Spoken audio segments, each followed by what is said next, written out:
Hi everyone, welcome back to my channel. ಇವತ್ತು Uttara Karnataka special ಬದನೇಕಾಯಿ ಎಣ್ಣೆಗಾಯಿ ಅಥವಾ ಬದನೇಕಾಯಿ ಅಡ್ಗಾಯಿ ಮಾಡಕತ್ತಿದ್ದೆ. ಇದಕ್ಕೆ ಎಣ್ಣೆಗಾಯಿನೂ ಅಂತಾರೆ, ಅಡ್ಗಾಯಿನೂ ಅಂತಾರೆ.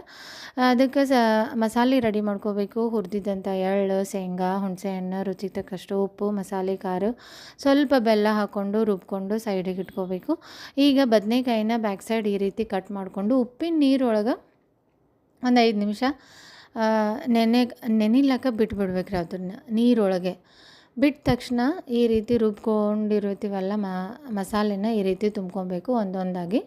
ಈ ಬದ್ನಿಕಾಯಿ ಒಳಗೆ ಫೈಬರ್, ಮ್ಯಾಗ್ನೀಷಿಯಮ್, ಪೊಟ್ಯಾಷಿಯಮ್ ಎಲ್ಲ ಇರುತ್ತೆ ರೀ. ಇದು ಹೆಲ್ತಿಗೆ ತುಂಬಾ ಒಳ್ಳೆಯದು. ಮತ್ತು ಎಷ್ಟು ಎಣ್ಣೆ ಕಮ್ಮಿ ಬಳಸ್ತೀವಲ್ಲ ಅಷ್ಟು ನಮ್ಮ ಹಾರ್ಟ್ ಹೆಲ್ತಿಗೂ ತುಂಬಾ ಒಳ್ಳೆಯದು. ಸೊ ನಾ ಇಲ್ಲಿ 1 ಟೇಬಲ್ ಸ್ಪೂನ್ ಎಣ್ಣೆ ಹಾಕಿನಿ.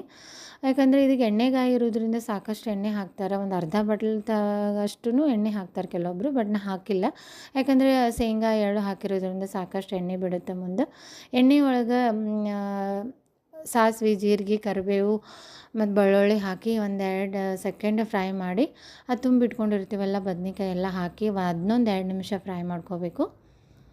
ಈ ಬದ್ನಿಕಾಯಿನ ಎಣ್ಣೆಗಾಯಿ ಬದ್ನಿಕಾಯಿನ ರೊಟ್ಟಿ ಜೊತೆನೂ ಸರ್ವ್ ಮಾಡ್ತಾರೆ, ಚಪಾತಿ ಜೊತೆನೂ ಮಾಡ್ತಾರೆ, ಮತ್ತು ಅನ್ನದ ಜೊತೆನೂ ಮಾಡ್ತಾರೆ.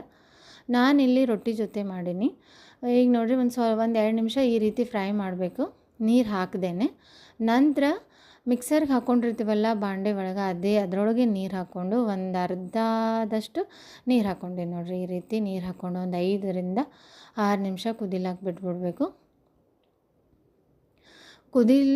ಏನು ಒಂದು 5 ನಿಮಿಷ ನಂತರ ಈ ರೀತಿ ಗ್ರೇವಿ ಬಿಟ್ಟಿರುತ್ತೆ ನೋಡಿರಿ, ಬಂದಿರುತ್ತೆ. ಎಷ್ಟು ನೈಸಾಗಿ ಬಂದೈತೆ ನೋಡಿರಿ. ಮತ್ತೊಂದು 2 ನಿಮಿಷ ಬಿಟ್ಟರೆ ಅಂತೂ ಈ ರೀತಿ ಎಣ್ಣೆ ಎಷ್ಟು ನೈಸ್ ಬಿಟ್ಟಿರುತ್ತೆ ನೋಡಿ. ಅದಕ್ಕೆ ಕಮ್ಮಿ ಎಣ್ಣೆ ಹಾಕ್ಕೊಂಡಿದ್ದೆ ನಾ.